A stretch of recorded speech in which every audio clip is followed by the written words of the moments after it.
ഏകസത്യദൈവമേ, സ്വർഗീയ പിതാവേ, അങ്ങയുടെ നാമം മഹത്വപ്പെടുമാറാകട്ടെ. പ്രിയ വായനാ സുഹൃത്തെ, പുതിയ ദിവസത്തിലെ വായനയിലേക്ക് താങ്കൾക്ക് സ്നേഹത്തോടെ സ്വാഗതം. ഇന്ന് ജൂലൈ 22, ഒന്നാമത്തെ വായനാ ഭാഗം 2 ശമൂവേൽ 7-ാം അധ്യായം. ദാവീദിൻ്റെ രാജത്വം സ്ഥിരമാകുന്നു. ദേശത്ത് ഇപ്പോൾ ദാവീദിനെതിരെ യുദ്ധത്തിന് വരാൻ ആരുമില്ല. ഒരു സംഘർഷങ്ങളുടെയും കാലമല്ല, സമാധാനത്തിൻ്റെ കാലമാണ് ഇപ്പോൾ ഈ 7-ാം അധ്യായത്തിൽ നമ്മൾ വായിക്കുന്നത്. അങ്ങനെ ഇരിക്കുമ്പോൾ ദാവീദിന് ഒരു ചിന്ത വരുന്നു. അയ്യോ, ഞാനാണെങ്കിൽ സ്വർഗതുല്യമായ അല്ലെങ്കിൽ എല്ലാ സമൃദ്ധിയും എല്ലാ നന്മയുമുള്ള കൊട്ടാരത്തിൽ വസിക്കുന്നു. ദൈവത്തിൻ്റെ കൂടാരമാണെങ്കിൽ അത് ദൈവത്തിൻ്റെ പെട്ടകമാണെങ്കിൽ അത് കൂടാരത്തിലിരിക്കുന്നു. കൂടാരം എന്നൊക്കെ പറയുമ്പോൾ നമുക്ക് അത് കൂടാരമാണെങ്കിലും അത് ഷെഡ് എന്ന് നമുക്കൊരു കണക്കിൽ ഷെഡിനകത്ത് ഇരിക്കുകയാണ്. സത്യം പറഞ്ഞാൽ അതങ്ങനെയാണ്, കൂടാരത്തിനകത്തിരിക്കുകയാണ്. ഇത് ദാവീദ് ചിന്തിച്ചിട്ട് അയ്യോ അത് ശരിയല്ലല്ലോ എന്ന് വിചാരിച്ചിട്ട് നാഥാൻ പ്രവാചകനോട് പറയുകയാണ്, ദൈവത്തിനൊരു ആലയം പണിയണം. നാഥാൻ പറഞ്ഞു, അത് ശരിയാണ്, നീ അത് ചെയ്യ്, നിന്നെക്കൊണ്ട് സാധിക്കും, ദൈവം നിന്നോട് കൂടെ ഉണ്ടെന്ന് പറയും. പക്ഷേ അന്ന് രാത്രി നാഥാനോട് ദൈവം പറയുന്നത്, നീ എൻ്റെ ദാസനായ ദാവീദിനോട് പറയണം, ഞാൻ അധിവസിക്കേണ്ടതിന് എനിക്കൊരു ആലയം ഞാൻ പണിയോ? ഞാൻ അങ്ങനെ പണിയാൻ എനിക്ക് ഉദ്ദേശമില്ല. ഞാൻ ഇസ്രായേൽ മക്കളെ പുറപ്പെടുവിച്ചുകൊണ്ട് നാൾ മുതൽ ഞാൻ ഇങ്ങനെ കൂടാരത്തിലും ഒക്കെയല്ലേ വസിച്ചുകൊണ്ടിരുന്നത്. അതുകൊണ്ട് എനിക്ക് വേണമെങ്കിൽ ഒരു ദേവദാരു കൊണ്ടുള്ള ഒരു ദേവാലയം പണിയണമെന്ന് ഈ ഇസ്രായേൽ ജനത്തിനോട് പറയാൻ പറ്റുമായിരുന്നു. പക്ഷെ ഞാനത് പറഞ്ഞില്ല. അത് കാരണം എനിക്ക് അങ്ങനത്തെ ആലയം വേണ്ട എന്നുള്ളതാണ്. ആകയാൽ ദാവീദിനോട് പറയുന്നത്, ഞാൻ നിന്നെ പ്രഭുവായിരിക്കേണ്ടതിന് പുൽപ്പുറത്ത് നിന്ന് വിളിച്ചുകൊണ്ട് വന്നു. എൻ്റെ ജനമായ ഇസ്രായേലിന് പ്രഭുവായിരിക്കേണ്ടതിന് നീ സഞ്ചരിച്ചു വന്ന എല്ലായിടത്തും ഞാൻ നിന്നോടുകൂടി ഇരുന്ന് നിന്റെ ശത്രുക്കളെയും നിന്റെ മുന്നിൽ നിന്ന് ഛേദിച്ചു കളഞ്ഞിരിക്കുന്നു, സകല ശത്രുക്കളെയും. അപ്പോൾ ഭൂമിയിലെ ഇതിനു മുമ്പുണ്ടായ മഹാന്മാരുടെ പേര് പോലെ നിന്റെ പേര് ഞാൻ വലുതാക്കും. നീ ഇസ്രായേലിൻ്റെ അവസ്ഥയും പണ്ടത്തെ പോലെയല്ല. ഇനി ദുഷ്ടന്മാർ അവരെ പീഡിപ്പിക്കുകയില്ല. എന്നിട്ട് പറയാണ്, നിന്റെ ഉദരത്തിൽ നിന്ന് പുറപ്പെടുവാനിരിക്കുന്ന സന്തതിയെ നിന്റെ ആയുഷ്കാലം തികഞ്ഞിട്ട് നിന്റെ പിതാക്കന്മാരോടുകൂടി നീ നിദ്ര കൊള്ളുമ്പോൾ ഞാൻ നിനക്ക് പിന്തുടർച്ചയായി സ്ഥിരപ്പെടുത്തുകയും അവൻ്റെ രാജ്യത്വം ഉറപ്പാക്കുകയും അവൻ എൻ്റെ നാമത്തിനൊരാലയം പണിയും. അപ്പോൾ ഇവിടെ പറയുന്നത് നീയല്ല ആലയം പണിയുന്നതെന്ന് വ്യംഗ്യമായി ഇവിടെ പറയുകയാണ്. അവൻ എൻ്റെ നാമത്തിനൊരാലയം ആലയം പണിയും. ഞാൻ അവൻ്റെ രാജ്യത്വത്തിൻ്റെ സിംഹാസനം എന്നേക്കും സ്ഥിരമാക്കും. ഞാൻ അവന് പിതാവും അവൻ എനിക്ക് പുത്രനുമായിരിക്കും. അവങ്കിൽ നിന്ന് അത് നീങ്ങിപ്പോകുകയില്ല. ഏതാണ്? ശൗലിൽ നിന്ന് ഞാൻ എൻ്റെ ദയ നീക്കിക്കളഞ്ഞതുപോലെ അവന് രാജ്യത്വത്തിൽ നിന്ന് താഴ്ത്തി കളഞ്ഞല്ലോ, അതുപോലെ ആയിരിക്കത്തില്ല നിന്റെ മകനോട് ഞാൻ ചെയ്യുന്നത്. അവൻ്റെ രാജ്യത്വം എന്നവനേക്ക് സിംഹാസനം സ്ഥിരമാക്കും. ഇത്രയും കാര്യം പറഞ്ഞപ്പോൾ ദാവീദ് രാജാവിന് ഹൃദയം നിറഞ്ഞു. രാജാവ് നന്ദി കൊണ്ട് നിറഞ്ഞു, ഉള്ളം നിറഞ്ഞു.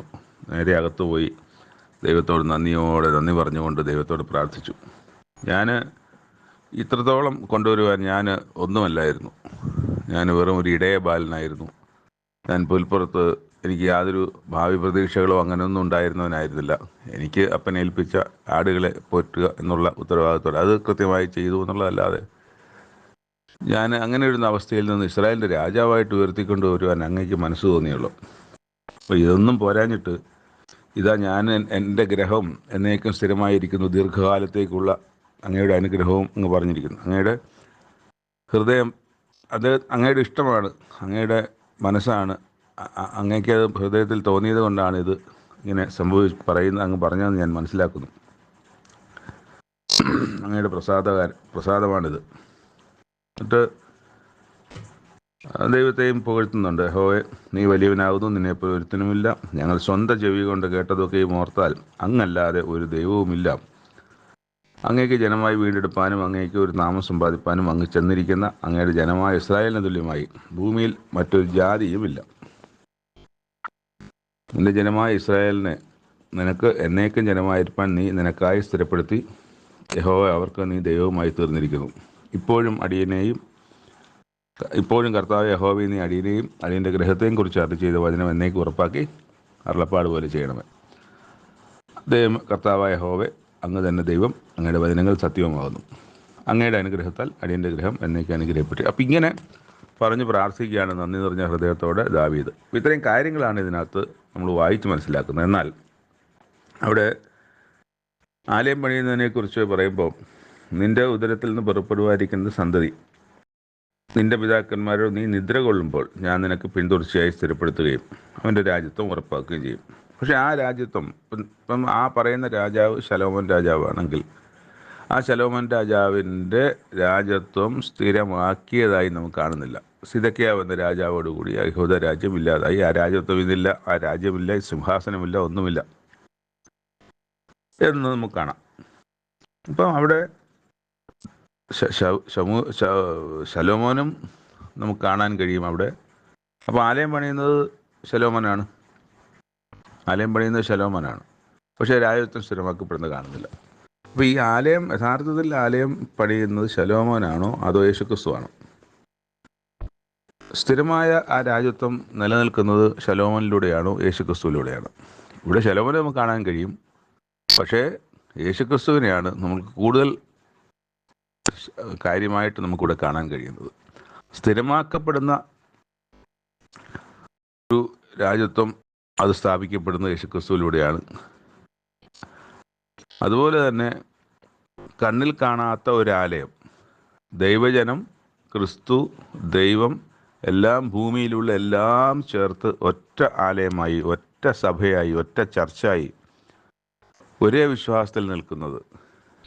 അങ്ങനെ കെട്ടിടമില്ല, കെട്ടിടത്തിൻ്റെ സാന്നിധ്യത്താലല്ല, മറിച്ച് ക്രിസ്തു എന്ന നായകൻ്റെ നേതൃത്വത്തിൽ അബ്രഹാമിൻ്റെയും യേശുക്രിസ്തുവിൻ്റെയും വിശ്വാസത്തിലായിരിക്കുന്ന വിശ്വാസമുള്ള ജനം ലോകത്തെല്ലായിടത്തും ഒരുമിച്ച് ഒറ്റ ചർച്ചായിട്ട്, ഒറ്റ സഭയായി നിൽക്കുന്ന ആ പറയുന്ന ദൈവത്തിൻ്റെ ആലയം. അതിന് കൂടാരമോ കെട്ടിടമോ കെട്ടിട സമുച്ചയമോ ഒന്നും ആവശ്യമില്ല. അത്തരം ഒരു സഭയെ, ഒരു ചർച്ചിനെ എന്നേക്കും സ്ഥിരമാക്കുന്നതിനെക്കുറിച്ച് പറയുന്നെങ്കിൽ അത് യേശുക്രിസ്തുവിലൂടെയാണ് സാധ്യമാകുന്നത്. അപ്പോൾ ഇവിടെ ശലോമോനാണ് ആലയം പണിയുന്നത്. പക്ഷേ യഥാർത്ഥത്തിൽ ഒരു ആലയം, ഒരു സ്ഥിരമാക്കപ്പെടുന്ന ആലയം, ആ ആലയം സ്ഥിരമായില്ലല്ലോ, അത് തകർന്നു പോയില്ലേ, ഇന്നതില്ലല്ലോ. അപ്പോൾ അത് അവിടുത്തെ ഒരു ഭൗതികമായ സാഹചര്യത്തിൽ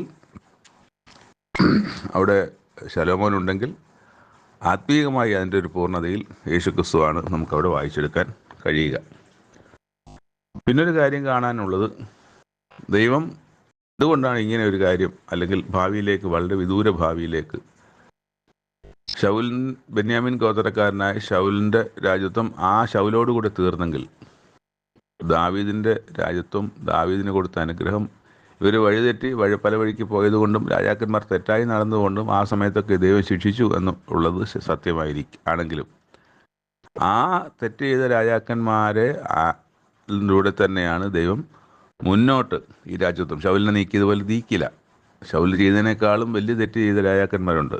അപ്പോഴും ഇതെല്ലാം ദൈവം നീക്കാതെ തുടർന്നും ആ രാജ്യത്വം യഹൂദയിൽ തന്നെ, അല്ലെങ്കിൽ ദാവീദിൻ്റെ കുടുംബത്തിൽ തന്നെ നിലനിർത്തിയത് ദാവീദിനോട് പറഞ്ഞ വാക്ക് നിമിത്തമാണ്.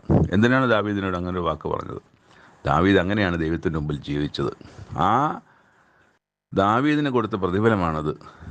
ദാവീദിൻ്റെ ജീവിതം, ദാവീദിൻ്റെ ദൈവത്തോടുള്ള സമീപനം, ദൈവത്തോടുള്ള വിശ്വാസം, ദൈവത്തോടുള്ള അനുസരണ, ദൈവത്തിന് കൊടുക്കുന്ന പ്രാധാന്യം, ഇതൊക്കെയാണ് ദൈവം അന്ന്. അപ്പോൾ ദൈവത്തിനറിയാം ഭാവിയിൽ പല രാജാക്കന്മാരും വഴിതെറ്റും ഒക്കെ ചെയ്യും. എന്നാലും അത് ദാവീദിനോടുള്ള ഇഷ്ടവും ദാവീദിനോടുള്ള സ്നേഹവും ദാവീദിനോടുള്ള പ്രസാദവുമാണ് അങ്ങനെ ഒരു വാഗ്ദത്തം കൊടുക്കാൻ ദൈവത്തിന് മനസ്സ് വന്നതെന്നുള്ളതാണ് നമ്മൾ മനസ്സിലാക്കേണ്ടത്. ഇത് നമുക്കും സാധ്യമാണോ എന്നുള്ളതാണ്. ദൈവപ്രസാദകരമായി ജീവിച്ച് അനുഗ്രഹം പ്രാപിച്ച് മുന്നോട്ട് പോകാൻ നമുക്കും കഴിയും. അബ്രഹാം, ഇസ്ഹാക്കും, യാക്കോബും, ദാവീദും, യേശുക്രിസ്തുവും ഒക്കെ പ്രാപിക്കുന്ന ദൈവരാജ്യം പ്രാപിക്കാൻ നമുക്കും കഴിയും. രണ്ടാമത്തെ വായനാഭാഗം യിരെമ്യാ പ്രവാചകൻ്റെ പുസ്തകം 12-ാം അധ്യായം.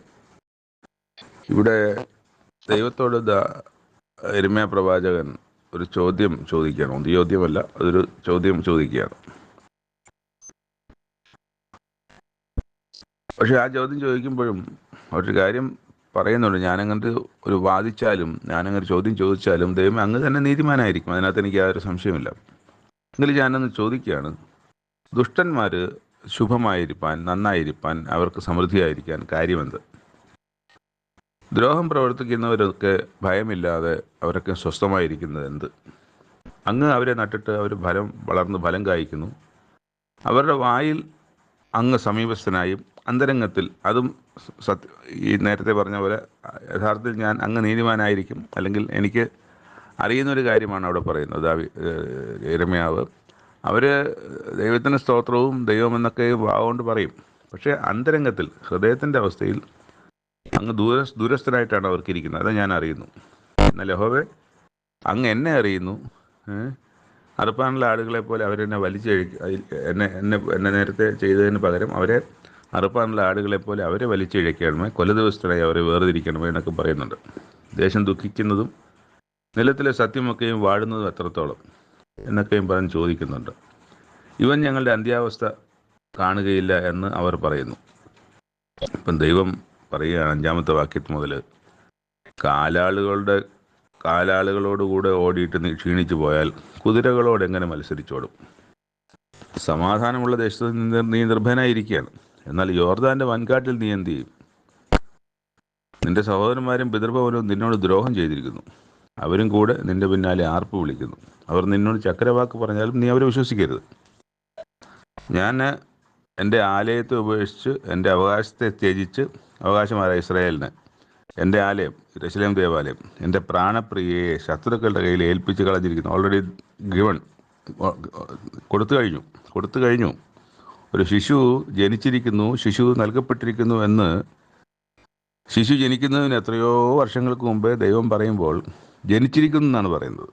എന്ന് പറഞ്ഞാൽ അത് ഉറപ്പായ കാര്യം. ഇവിടെയും അതുപോലെ ഞാൻ അവരെ ഏൽപ്പിച്ചു കളഞ്ഞു എന്ന് പറഞ്ഞാൽ, അവർ ഏൽപ്പിച്ചു എന്നുള്ളത് ഇനി ഞാൻ തിരിച്ചെടുക്കാത്ത വിധം അത് സ്ഥിരമാണ് എന്നുള്ളതാണ്. അവരുടെ കയ്യിൽ ഏൽപ്പിക്കപ്പെട്ടു. ഇനി അതിൽ നിന്ന് മോചിപ്പിക്കാൻ എനിക്കും കഴിയുകയില്ല, ഞാനത് ചെയ്യുകയില്ല എന്നുള്ളതാണ്. അപ്പം അങ്ങനെ ഞാൻ എൻ്റെ ജനമായ ഇസ്രായേലിന് കൊടുത്തിരിക്കുന്ന അവകാശത്തെ തൊടുന്ന ദുഷ്ടന്മാരായ എല്ലാ അയൽക്കാരെയും കുറിച്ച് യഹോവ പ്രകാരം അറിയിച്ചിരുന്നു. അപ്പം ഈ ഇസ്രായേലിന് വരാനിരിക്കുന്ന കുറേ കാര്യങ്ങളെക്കുറിച്ച് അവിടെ പറയുന്നുണ്ട്. ഗോതമ്പ് വിതച്ച് മുള്ളു കൊയ്തു, അവർ പ്രയാസപ്പെട്ടു, ഒരു ഫലവും ഉണ്ടായില്ല. യഹോവയുടെ ഉഗ്രകോപം നിമിത്തം അവർ തങ്ങളുടെ വിളവിനെക്കുറിച്ച് ലജ്ജിക്കും. എന്നാൽ അവരെ പിടിക്കുന്ന അവരെ കഷ്ടത്തിലാക്കാൻ ദൈവം തന്നെ കൂട്ടിക്കൊണ്ടുവരുന്ന അവരെക്കുറിച്ച് ദൈവം പറഞ്ഞു കളയാണ്. ഞാൻ അവരെ അവരുടെ ദേശത്ത് നിന്ന് പറിച്ചു കളയും, യഹൂദ ഗ്രഹത്തെ ഞാൻ അവരുടെ ഇടയിൽ നിന്ന് പറിച്ചു കളയും. അവരെ പറിച്ചു കളഞ്ഞ ശേഷം ഞാൻ വീണ്ടും അവരോട് കരുണ കാണിച്ചു ഓരോരുത്തരും അവനവൻ്റെ അവകാശത്തിലേക്കും ദേശത്തിലേക്കും തിരിച്ചു വരുത്തും. അവർ എൻ്റെ ജനത്തെ ബാലിൻ്റെ നാമത്തിൽ സത്യം ചെയ്യാൻ പഠിപ്പിച്ചതുപോലെ യഹോവയാണ് എന്ന് എൻ്റെ നാമത്തിൽ സത്യം ചെയ്യാൻ തക്കവണ്ണം എൻ്റെ ജനത്തിൻ്റെ നടപടികളെ താല്പര്യത്തോടെ പഠിക്കുമെങ്കിൽ അവർ എൻ്റെ ജനത്തിൻ്റെ മധ്യ അഭിവൃദ്ധി പ്രാപിക്കും. അവർ കേട്ടനുസരിക്കുന്നില്ലെങ്കിലോ ഞാൻ ആ ജാതിയെ പറിച്ചു കളയും എന്ന് അവരുടെ അരുളപ്പാട്. അപ്പോൾ ഇത് കാലാകാലങ്ങളിൽ സംഭവിച്ചുകൊണ്ടിരിക്കുന്ന കാര്യം തന്നെയാണ്. ജനം തെറ്റുമ്പോൾ ജനത്തെ ശിക്ഷിക്കാൻ, രാജാവിനെ ശിക്ഷിക്കാൻ ദൈവം മടി കാണിക്കാറില്ല. പക്ഷേ അവരോട് പ്രവാചകന്മാർ മുഖാന്തരം അവരോട് സംസാരിക്കാറുണ്ട്. നിങ്ങൾ തെറ്റായ വഴിയിലാണ് നടക്കുന്നത്, നിങ്ങൾ മടങ്ങി വരിക എന്ന് നോഹയുടെ കാലത്ത് പ്രളയത്തെക്കുറിച്ച് പറഞ്ഞതുപോലെ ഇവിടെയും പറയുന്നുണ്ട്. പക്ഷേ എല്ലാ സമയത്തും പലപ്പോഴും അവരാരും മടങ്ങി വന്നിട്ടില്ല. അതുകൊണ്ടാണ് ദൈവം ശിക്ഷ കൊടുക്കുന്നത്. അല്ലാതെ തെറ്റ് ചെയ്ത ഉടനെ ദൈവം ശിക്ഷ കൊടുക്കാൻ തക്കവണ്ണം നീതിമാനല്ലാത്ത, ന്യായമില്ലാത്ത, കരുണയില്ലാത്ത ദൈവമല്ല. ദൈവം ആ ജനത്തെ സ്നേഹിക്കുന്നത് കൊണ്ട് പ്രവാചകന്മാരെ അയച്ച് അവരോട് സംസാരിക്കുന്നുണ്ട്. ഇപ്പോൾ വരാനിരിക്കുന്ന ഒരു ദീർഘം 70 വർഷക്കാലത്ത് ഒരു പ്രവാസത്തിലേക്കാണ് പോകാൻ പോകുന്നത്. അതിനു മുമ്പ് പെട്ടകത്തിൽ പ്രളയം ഉണ്ടാകുന്നതിന് മുമ്പ് വരാനിരിക്കുന്ന പ്രളയത്തെക്കുറിച്ച് പറഞ്ഞതുപോലെ ദൈവം എല്ലാ കാലത്തും മുന്നറിയിപ്പുകൾ കൊടുക്കുന്നുണ്ട്. നമുക്കും മുന്നറിയിപ്പ് തരുന്നുണ്ട്. നമുക്കും ദൈവം മുന്നറിയിപ്പ് തരുന്നുണ്ട്. ദൈവരാജ്യത്തിൻ്റെ അവസ്ഥയിൽ നിന്ന് നമ്മൾ പുറത്താകാതിരിക്കാൻ വേണ്ടി, കരച്ചിലും പല്ലുകടിയുമുള്ള അവസ്ഥയിലേക്ക് മാറാതിരിക്കാൻ വേണ്ടി നമ്മളോടും ദൈവം ഈ കാലം അത്രയും എത്ര വർഷമായി വിശ്വാസത്തിൽ അറിവ് തുടങ്ങിയിട്ട്, ദൈവത്തെ അറിഞ്ഞു തുടങ്ങിയിട്ട്, ആ കാലം മുതൽ ഇന്ന് വരെയും എന്നോടും താങ്കളോടും ദൈവം സംസാരിച്ചു കൊണ്ടിരിക്കുകയാണ്.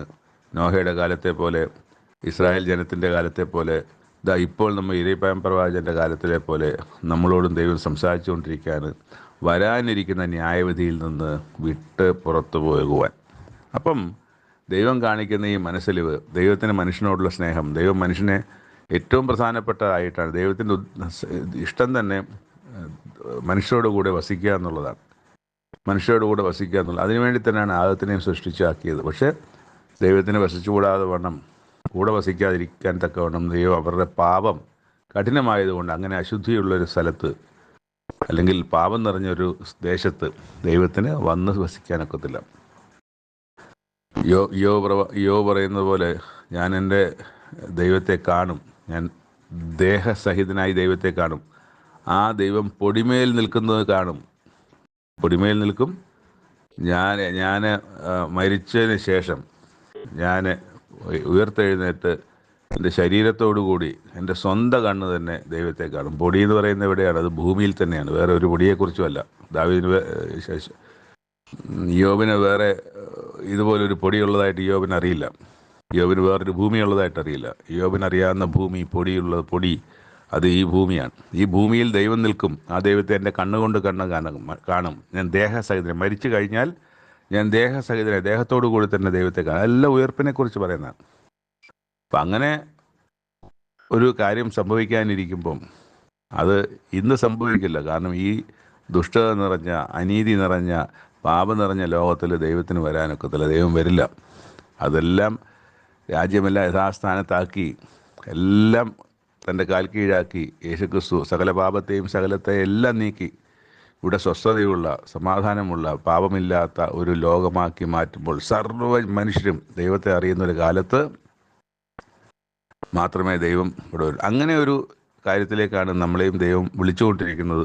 ആ വിളിച്ചുകൊണ്ടിരിക്കുമ്പോൾ തന്നെ, അതിനുള്ള ക്ഷണക്കത്ത് നമ്മുടെ മുമ്പിലിരിക്കുന്ന പുസ്തകം, വേദപുസ്തകം ഇരിക്കുമ്പോൾ തന്നെ നമ്മളോട് നോഹയുടെ കാലത്തെ പോലെ, യിരെമ്യാ പ്രവാചകൻ്റെ കാലത്തെ പോലെ വരുവാനിരിക്കുന്ന ന്യായവിധിയെക്കുറിച്ചുള്ള അറിയിപ്പുകൾ ഇപ്പോഴും പറഞ്ഞുകൊണ്ടിരിക്കുന്ന ദൈവത്തിന് കോടാനുകോടി സ്തോത്രം. മൂന്നാമത്തെ വായനാ ഭാഗത്തിൽ നിന്ന് മത്തായിയുടെ സുവിശേഷം 23-ാം അധ്യായം. അവിടെ യേശുക്രിസ്തു പറയുന്ന കുറച്ച് കാര്യങ്ങളാണ് നമ്മൾ അധ്യായത്തിൽ വായിക്കുന്നത്. യേശുക്രിസ്തു പറയുന്നത്, പരീശന്മാരും ശാസ്ത്രിമാരും മോശയുടെ പീഠത്തിലിരിക്കുന്നു എന്ന് പറഞ്ഞാൽ മോശയുടെ സ്ഥാനത്തിരുന്നുകൊണ്ട്, മോശയുടെ ഉപദേശങ്ങളാണല്ലോ, അപ്പോൾ മോശയുടെ സ്ഥാനത്തിരുന്നുകൊണ്ട് നിങ്ങൾ എന്ത് ചെയ്യണം, എന്ത് ചെയ്യാൻ പാടില്ല എന്നൊക്കെ ഉള്ള ദൈവിക ഉപദേശങ്ങൾ തരുന്നുണ്ട്. ശരിയാണ്, അവർ തരുന്നതൊക്കെ ശരി തന്നെയാണ്. എന്നാൽ അവർ പറയുന്നതൊക്കെ നിങ്ങൾ കേൾക്കുക, അവരുടെ പ്രവൃത്തി പോലെ ചെയ്യരുതെന്നാണ്. അപ്പോൾ വചനമെടുത്ത് സംസാരിക്കുന്നവരും വചനം സുവിശേഷിക്കുന്നവരും വചനം ഉപദേശിക്കുന്നവരും ഒക്കെ പറയുന്നതൊക്കെ വചനത്തിലെ ഉപദേശം തന്നെയായിരിക്കും നല്ലൊരളവ്. പക്ഷെ അവരുടെ ജീവിതം നോക്കുമ്പോൾ അത് ഈ പറഞ്ഞ പ്രസംഗിച്ച അല്ലെങ്കിൽ ഉപദേശിച്ച ഉപദേശവുമായിട്ട് ബന്ധപ്പെട്ടായിരിക്കില്ല കിടക്കുന്നത്. അത് ക്രിസ്തു 2000 വർഷങ്ങൾക്ക് മുമ്പ് വളരെ കൃത്യമായി തന്നെ പറഞ്ഞിട്ടുണ്ട്. അതുകൊണ്ട് നിങ്ങൾ ഉപദേശമൊക്കെ കേൾക്കുക, നല്ലത്, അത് ചെയ്യണം. പക്ഷെ അവരുടെ പ്രവൃത്തി പോലെ ചെയ്യരുത്. അവരുടെ പ്രവൃത്തി ചിലപ്പോൾ വ്യത്യാസപ്പെട്ടായിരിക്കും കിടക്കുന്നത്. പിന്നെ താഴോട്ട് വരുമ്പോഴേക്കും ഒരു കാര്യം കൂടെ പറയുന്നുണ്ട്. നിങ്ങളിൽ ശിഷ്യന്മാരോട് പറയുന്നതാണ്, നിങ്ങൾ ഗുരു എന്നാരും പേരെടുക്കരുത്. ഒരുവൻ എത്ര നിങ്ങളുടെ ഗുരു. പിതാവെന്ന് ഭൂമിയിൽ ആരെയും വിളിക്കരുത്. ഒരുവൻ എത്രേ നമ്മുടെ പിതാവ്, സ്വർഗസ്ഥനായവൻ തന്നെ. പിന്നെ നായകന്മാരെന്നും പേരെടുക്കരുത്. ഒരുത്തനെത്ര നിങ്ങളുടെ നായകൻ, അത് ഞാൻ തന്നെയാണ്, ക്രിസ്തു തന്നെയാണ്. ക്രിസ്തു തന്നെയാണ് ഇതിനെക്കുറിച്ചുള്ള ക്ലാരിറ്റി കൊടുക്കുന്നത്. ഇന്നും നമ്മുടെ മുമ്പിൽ ക്രിസ്തു പറഞ്ഞ ഈ വാക്കുകളാണ് നമ്മുടെ മുമ്പിലുള്ളത്. അപ്പോൾ നമുക്ക് ഏകസത്യ ദൈവമായ ഒരു ദൈവമുണ്ട്, സ്വർഗീയ ദൈവമുണ്ട്, സ്വർഗത്തിലെ പിതാവുണ്ട്. അതുപോലെ തന്നെ യേശുക്രിസ്തു എന്ന ഒരു നായകൻ നമുക്കുണ്ട്, യേശുക്രിസ്തു എന്നൊരു ഗുരുവുണ്ട്, യേശുക്രിസ്തു എന്നൊരു മധ്യസ്ഥനുണ്ട്, യേശുക്രിസ്തു എന്നൊരു പുരോഹിതനുണ്ട്. ഇതൊക്കെയും നമുക്ക് ഇന്നത്തെ ലോകത്ത് നമുക്ക് വെച്ചിരിക്കുന്ന ഈ ഒരു അധികാര സ്ഥാനങ്ങളാണ്. നമുക്ക് വെച്ചിരിക്കുന്ന ഇൻ ദ സെൻസ്, നമുക്ക് മുമ്പിൽ വെച്ചിരിക്കുന്ന നമ്മൾ നേരിടേണ്ട അല്ലെങ്കിൽ നമ്മൾ കാണേണ്ട അധികാര സ്ഥാനങ്ങളാണ് അത്. ഈ നമ്മൾ ശാസ്ത്രിമാരെയും പരീശന്മാരെയും കുറിച്ചാണ് പറഞ്ഞു തുടങ്ങിയത്. അപ്പോൾ തുടർന്ന് മുന്നോട്ട് നമ്മൾ വായിക്കുന്നത്, യേശുക്രിസ്തു അവരെ നന്നായി ശകാരിക്കുന്നുണ്ട്. കപട ഭക്തിക്കാരായ ശാസ്ത്രിമാരും പരീശന്മാരുമായി ഉള്ളവരെ എന്നാണ് പറയുന്നത്. നിങ്ങൾക്ക് കഷ്ടം, നിങ്ങൾ മനുഷ്യർക്ക് സ്വർഗരാജ്യം അടച്ചു കളയുന്നു, നിങ്ങൾ കടക്കുന്നുമില്ല, കടക്കുന്നവരെ കടക്കാൻ സമ്മതിക്കുന്നുമില്ല. നിങ്ങൾ കടുമയേറിയ ശിക്ഷ വരും എന്നാണ് പറയുന്നത്. നിങ്ങൾ ഒരുത്തനെ മതത്തിൽ ചേർക്കുവാൻ കടലും കരയും ചുറ്റി നടത്തുന്ന ശേഷം അവനെ നിങ്ങളെക്കാൾ ഇരട്ടിച്ച നരകയോഗ്യനാക്കുന്നു. അത് ഇന്നത്തെ ലോകമായിട്ട് നമുക്ക് നോക്കാം. സുവിശേഷം അറിയിക്കാൻ നടക്കുന്നവർ സുവിശേഷം അറിയിച്ച് അവരെ സുവിശേഷത്തിൻ്റെ പാതയിൽ അല്ലെങ്കിൽ വിശ്വാസത്തിലേക്ക് കൊണ്ടുവന്നിട്ട് നമ്മളെക്കാൾ നരക യോഗ്യരാക്കി മാറ്റുകയാണോ എന്ന് എല്ലാവരും പരിശോധിക്കേണ്ടതാണ്. അതിനു വേണ്ടിയിട്ടല്ല ദൈവം ഈ ദൈവജനത്തെ ആക്കി വച്ചിരിക്കുന്നത്. പിന്നെയും താഴോട്ട് പറയുന്നുണ്ട്, കുരുടന്മാരായ വഴികാട്ടികളാണെന്നും ഒക്കെയും ക്രിസ്തു അവരെക്കുറിച്ച് പറയുന്നുണ്ട്. പിന്നെ 23-ാമത്തെ വാക്യത്തിൽ നിങ്ങൾക്ക് കഷ്ടം, നിങ്ങൾ ദേവാലയത്തിലേക്ക് കൊടുക്കേണ്ട കാര്യങ്ങളൊക്കെയും കൊടുക്കുന്നു, എന്നിട്ട് ന്യായം, കരുണ, വിശ്വസ്തത ഇങ്ങനെ ന്യായപ്രമാണത്തിൽ ഘനമേറിയവ തികച്ചു കളയുകയും ചെയ്യുന്നു. ദൈവാലയത്തിൽ കൊടുക്കാനുള്ളത് കൊടുക്കണം. ഇത് ഈ പറഞ്ഞ ന്യായം, കരുണ, വിശ്വസ്തത, ക്ഷമ ഇങ്ങനെയുള്ള ദൈവിക സ്വഭാവങ്ങൾ ഉണ്ടാകുക തന്നെ വേണം. അതും വേണം ഇതും വേണം എന്നാണ് ക്രിസ്തു അവിടെ അതിനെ സംബന്ധിച്ച് പറയുന്ന ഉദാഹരണം. വീണ്ടും കപടഭക്തിക്കാരായ ശാസ്ത്രിമാരും പരീക്ഷന്മാരുമായുള്ളവരെ നിങ്ങൾ കിണ്ടികിണ്ണങ്ങളുടെ പുറം വെടിപ്പാക്കുന്നു, അകത്തോ കവർച്ചയും കൊള്ളും. അപ്പം അവൻ്റെ ജീവിതത്തെ സംബന്ധിച്ചാണ് ആ മനുഷ്യനാകുന്ന കിണ്ടികിണ്ണങ്ങളുടെ പുറം നല്ല വെടിപ്പായി നല്ല വസ്ത്രമൊക്കെ കൊടുത്ത് നടക്കുന്നു. പക്ഷേ മനസ്സ്, ഹൃദയം എന്ന് പറയുന്നത് അത് കവർച്ചയും അതിക്രമവും നിറഞ്ഞിരിക്കുന്നു എന്നാണ്. വീണ്ടും അവരോട് കപടഭക്തിക്കാരായ ശാസ്ത്രിമാരും പരീക്ഷന്മാരും, നിങ്ങൾ വെള്ള തേച്ച ശവക്കല്ലോ, അപ്പോൾ ശവക്കല്ല് നല്ല വെള്ളമൊക്കെ തേച്ച് എപ്പോഴും കാലാകാലങ്ങൾ ചെയ്ത് വൃത്തിയാക്കി വെക്കും പുറം. പക്ഷേ അകത്തെന്താണ്? അകത്ത് അസ്ഥികളും ചത്തവരുടെ അസ്ഥികളും സകലവിധ അശുദ്ധിയും നിറഞ്ഞിരിക്കുന്നു. അതുപോലെയാണ് നിങ്ങൾ എന്ന് അവർ പറയുകയാണ്. അതുപോലെ വീണ്ടും അവരോട് പറയുന്നുണ്ട്, നിങ്ങൾ പ്രവാചകന്മാരുടെ കല്ലറകളെ പണിതു നീതിമാന്മാരുടെ കല്ലറകളെ അലങ്കരിച്ചും കൊണ്ട് ഞങ്ങൾ പിതാക്കന്മാരുടെ കാലത്ത് ഉണ്ടായിരുന്നുവെങ്കിൽ പ്രവാചകന്മാരെ കൊല്ലുന്നതിൽ കൂട്ടാളികളാകെയില്ല എന്ന് നിങ്ങൾ പറയുന്നുണ്ട്. അവിടെ ക്രിസ്തു പറയുന്നത്, അങ്ങനെ നിങ്ങൾ പ്രവാചകന്മാരെ കൊന്നവരുടെ മക്കൾ എന്ന് നിങ്ങൾ തന്നെ സാക്ഷ്യം പറയുന്നുവല്ലോ എന്നാണ്. അപ്പോൾ ക്രിസ്തുവിൻ്റെ ഭാഷയുടെ അല്ലെങ്കിൽ ക്രിസ്തു കാര്യങ്ങൾ അവതരിപ്പിക്കണമെന്നതിൻ്റെ ഒരു പ്രത്യേകതയാണിത്. അവർ തന്നെ പറഞ്ഞ വാക്കിൽ നിന്ന് തന്നെ അവർക്കെതിരെയുള്ള വാക്കുകളും ക്രിസ്തു പ്രയോഗിക്കുന്നുണ്ട്. പിന്നെ താഴോട്ട് കാണുന്നത്, നീതിമാനായ ഹാബേലിൻ്റെ രക്തം മുതൽ നിങ്ങൾ മന്ദിരത്തിനും യാഗപീഠത്തിനും നടുവിൽ വെച്ച് കൊന്നവനായി ബെരഖ്യാവിൻ്റെ മകനായ സെഖര്യാവിൻ്റെ രക്തം വരെ ഭൂമിയിൽ ചൊരിഞ്ഞ നീതിയുള്ള രക്തമെല്ലാം നിങ്ങളുടെ മേൽ വരേണ്ടതാകുന്നു. ഇതൊക്കെയും ഈ തലമുറ ആ തലമുറ മേലെന്നല്ല, ഈ തലമുറയെന്ന് പറയുന്നതിന് ഒരു ദീർഘകാലത്തെ ഒരു കാലയളവുണ്ട്. അപ്പോൾ യേശുക്രിസ്തു ജീവിച്ചിരിക്കുന്ന സമയത്ത് ഉള്ള ജനത്തോട് മാത്രമല്ല, ഇപ്പോൾ നടന്നുകൊണ്ടിരിക്കുന്ന ഈ ഒരു തലമുറ, അത് മറ്റൊരു വിഷയമാണെങ്കിലും പറയുകയാണ്, ഇത് ഒരു തലമുറ, ദീർഘകാലമായി നടന്നുകൊണ്ടിരിക്കുന്ന ഒരു തലമുറയാണ്. മുമ്പൊരു തലമുറ ഉണ്ടായിരുന്നു, ഇതൊരു തലമുറയാണ്, ഇനിയൊരു തലമുറ വരും. അപ്പോൾ ആ തലമുറയെക്കുറിച്ച് ചുരുക്കം എന്ന് പറഞ്ഞാൽ, നമ്മൾ ആദം മുതൽ നോഹ വരെയുള്ള കാലം ഒരു തലമുറയായിരുന്നു. അതിനെ അങ്ങനെ കണ്ടാൽ, ഇപ്പോൾ നോഹയുടെ കാലത്ത് സകലവും നശിച്ചു, പിന്നെ 8 പേരായി. ആ 8 പേരിൽ നിന്ന് നോഹയുടെ മക്കളിൽ നിന്നും മരുമക്കളിൽ നിന്നും ഒക്കെ ഉത്ഭവിച്ചു വന്ന ഒരു ജനമാണ് ഇപ്പോൾ ഉള്ളത്. അങ്ങനെ നമുക്ക് വേണമെങ്കിൽ മറ്റൊരു തലമുറയായിട്ട് ഇതിനെ കാണാം. ഈ തലമുറയോട് ചോദിക്കും. അപ്പോൾ ഈ തലമുറ എന്ന് പറയുന്നത് ഹാബേലിനെ കൊന്നത് ഇത് ക്രിസ്തു പറയുന്ന സമയത്ത് ജീവിച്ചിരുന്നവരല്ലല്ലോ. അപ്പോൾ ഹാബേലിനെ കൊന്ന കാലത്ത് ജീവിച്ചിരുന്നവരും സെഖര്യാവിനെ കൊന്ന് ജീവിച്ചിരുന്നവരും യേശുക്രിസ്തുവിൻ്റെ കാലത്ത് യേശുക്രിസ്തുവിനെ കൊല്ലാൻ കൂട്ടുന്നവരും, അങ്ങനെ കാലാകാലങ്ങളിൽ അതിനെ പിന്നെ യേശുക്രിസ്തുവിന് ശേഷം പത്രോസിനെ, പൗലോസിനെ ഒക്കെയും ഉപദ്രവിക്കാനും കൊല്ലാനും ഒക്കെ ചെയ്തവർ, കൂട്ടുന്നവർ, അങ്ങനെ ഒരു തലമുറയുണ്ട്. അപ്പോൾ ഈ ഒരു തലമുറയുടെ മേൽ ഇത് വരുമെന്നാണ്. ഇനി വരാനിരിക്കുന്നൊരു തലമുറയുണ്ട്. അത് ദൈവരാജ്യം സ്ഥാപിക്കപ്പെടാൻ പോകുന്ന തലമുറയാണ്. അത് നോഹയുടെ കാലം പോലെ തന്നെ പ്രളയത്താലല്ല, മറ്റു പല സംഗതികളാലും ഈ ഭൂമിയിലെ ദുഷ്ടന്മാരെയൊക്കെ ഛേദിച്ച്, അന്നും അങ്ങനെയാണല്ലോ, അന്ന് ദുഷ്ടന്മാരെല്ലാം ഛേദിച്ചു, പിന്നെ നീതിമാന്മാരായ 8 പേരാണ് ഉണ്ടായിരുന്നത്. അതുപോലെ തന്നെ സകല ദുഷ്ടതകളെയും ദുഷ്ടന്മാരെയും നീക്കിക്കളഞ്ഞിട്ട് ദൈവം ഭൂമിയെ മറ്റൊരു തരത്തിലേക്കാക്കും. അവിടെ നീതിമാന്മാർ മാത്രം വസിക്കുന്ന, ദൈവദൂത തുല്യരായ, പാപം ചെയ്യാൻ മനസ്സ് വരാത്ത, ചെയ്യാൻ കഴിയണമെന്ന് വിചാരിച്ചാൽ പോലും ചെയ്യാൻ കഴിയില്ല, അവർക്ക് അങ്ങനെ വിചാരിക്കുക പോലും ഇല്ലാത്ത ദൈവദൂതന്മാരെ പോലെയുള്ള ആളുകളുടെ ഒരു കൂട്ടം, അത് 3-ാമത്തെ തലമുറയായിട്ട് നമുക്ക് കാണാം. ഇത്തരം കാര്യങ്ങളാണ് ഇന്നത്തെ 3-ാമത്തെ വായനാ ഭാഗത്തിലുള്ളത്. കർത്താവിൻ്റെ നാമത്തിൽ വരുന്നവൻ അനുഗ്രഹിക്കപ്പെട്ടവൻ എന്ന് നിങ്ങൾ പറയുവോളം നിങ്ങൾ ഇനി എന്നെ കാണുകയില്ല എന്ന് ക്രിസ്തു അവിടെ പറയുകയാണ്. കർത്താവിൻ്റെ നാമത്തിൽ വരുന്നവൻ അനുഗ്രഹിക്കപ്പെട്ടവൻ എന്ന് നിങ്ങൾ പറയുവോളം. അപ്പോൾ അത് ക്രിസ്തു ഇനിയിപ്പോൾ 23 അധ്യായമായി, ഇനിയൊരു 4 അധ്യായം 5 അധ്യായത്തോടുകൂടെ ഈ മത്തായിയുടെ സുവിശേഷം അവസാനിക്കും. അതിനിടയ്ക്ക് യേശു ക്രിസ്തുവിൻ്റെ ക്രൂശ് മരണത്തിലേക്ക് അടുക്കുന്ന 26 അധ്യായമൊക്കെ ആകുമ്പോഴത്തേക്ക് അതിലേക്ക് കടക്കും. പിന്നെ ഇല്ല. അപ്പോൾ അധ്യായം തീരുകയും യേശു ക്രിസ്തുവിൻ്റെ മരണവും ഉയർപ്പും ഒക്കെ സംഭവിക്കുകയും ചെയ്യും. അപ്പോൾ അതിവിടെ മനസ്സ് വെച്ചിട്ടായിരിക്കണം ക്രിസ്തു പറയുന്നത്, നിങ്ങൾ എന്നെ കാണുകയില്ല എന്ന് പറയുന്നത്. അങ്ങനെ കർത്താവിൻ്റെ നാമത്തിൽ വരുന്നവൻ അനുഗ്രഹിക്കപ്പെടുന്നു എന്ന് പറയുന്നൊരു കാലം ഇനി വരും. അതെന്ന് പറയുന്ന അത്രയും കാലം, പറയുന്നത് കാലത്ത് ആ കാലത്ത് അത് പറയും. അപ്പോൾ ഇനിയൊരു ദീർഘകാലം നിങ്ങൾ എന്നെ കാണുകയില്ല എന്ന് പറഞ്ഞ് യേശു ക്രിസ്തു ഈ അധ്യായം അവസാനിപ്പിക്കുകയാണ്. നന്ദി.